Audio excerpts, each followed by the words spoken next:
झारखंड विधानसभा में प्रथम छात्र संसद का सम्मेलन 2 दिनों का विधानसभा परिसर में आयोजित किया गया और हमारे साथ है मुख्यमंत्री क्या रोल कर रही थी। 2 दिनों तक की कार्यवाही आज हुआ है। आप सबसे पहले यह बताओ कि कैसा लगा जब मुख्यमंत्री का पद और एक सत्ता पक्ष विपक्ष दोनों साथ बैठते हैं तो?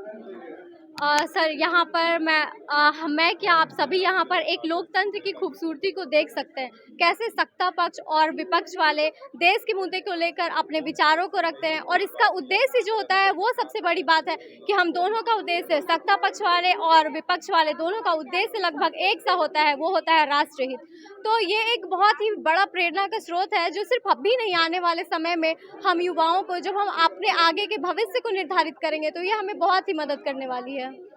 बात है जो जिस तरह आपने आज यहाँ शालीनता प्रदर्शन किया, जो यहाँ पे झारखंड विधानसभा सत्र चलती है, जो विधायक रहते हैं, मुख्यमंत्री रहते हैं, वो शालीनता में क्या अंतर पाया आपने?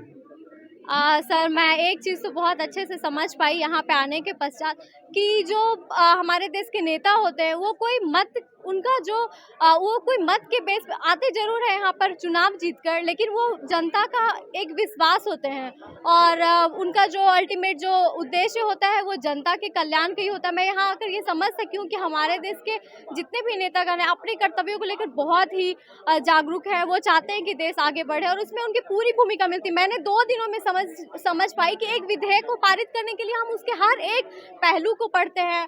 हमारे सामने कोई रख दिया जाता है कि आज ये विधेयक पारित हो गया, लेकिन मैं इस बात को बहुत बेहतर ढंग से समझ पाई कि कोई भी विधेयक ऐसे चुटकियों में पारित नहीं हो जाता, उससे पहले कितने सारे स्टेप्स होते हैं, उसे मैं बहुत अच्छे से समझ पाई, स्पष्ट रूप से समझ पाई। एक और इसकी भाग भी बनी, वो बहुत ही अच्छी लगी मुझे। आप नौकरशाह के क्षेत्र में करियर बनाना चाह रहे हो या पॉलिटिकल में आओगे?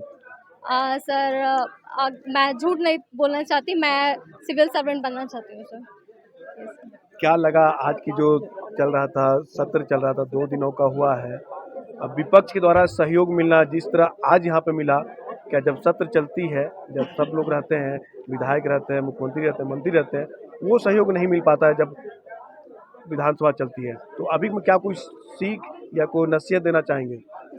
अगर आप कह रहे हैं कि ऐसा वास्तविक रूप से नहीं होता है कि विपक्ष की बातों को इतना वैल्यू दिया जाता है या फिर पक्ष की बातों को इतने, तो मैं चाहूँगी कि अगर ये व्यवस्था नहीं है तो ये व्यवस्था हो। हमारे पक्ष वाले और हमारे विपक्ष वाले दोनों ये समझें कि हमारा जो रोल है वो कहाँ है, हम किसके और उत्तरदायी, वो जो हम उन्हें हम जिता कर भेजते हैं तो उनकी पूरी की पूरी जो उत्तरदायित्व है वो हमारे लिए बनती है। वो एक पक्ष और विपक्ष तो वो यहाँ पर उनका एक रोल है, लेकिन उनका वास्तविक रोल क्या है वो उन्हें समझने की ज़रूरत है। तो मैं चाहूँगी कि अगर ये वास्तविक संसद में नहीं होता है तो ये होना चाहिए। चलिए, ये थे हमारे साथ मुख्यमंत्री क्या रोल कर रही थी और इन्होंने 2 दिनों तक कार्रवाई अपनी अच्छी ढंग से चलाया, शालीनता पेश की। लेकिन वहीं एक और बताना चाहेंगे, जब यहाँ पे मानसून सत्र चलती है, जब शीतकालीन चलती है, तो एक अलग ही शालीनता का रोल यहाँ पे अदा किया जाता है। न्यूज़ विंग के लिए रांची से मनीष झा। धनबाद के बाद अब गिरिडीह के बरगंडा में खुल गया है आविष्कार डायग्नोस्टिक।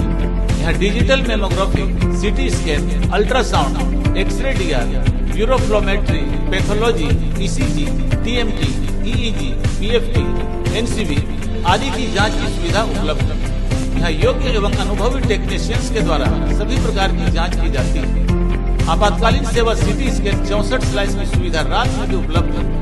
हमारे यहाँ 24 घंटे एम्बुलेंस की सुविधा भी उपलब्ध है। हमारा पता गोवर्धन लाल नर्सिंग होम के बगल में होटल गैली के पास, कोर्ट रोड, बरगंडा, गिरिडीह।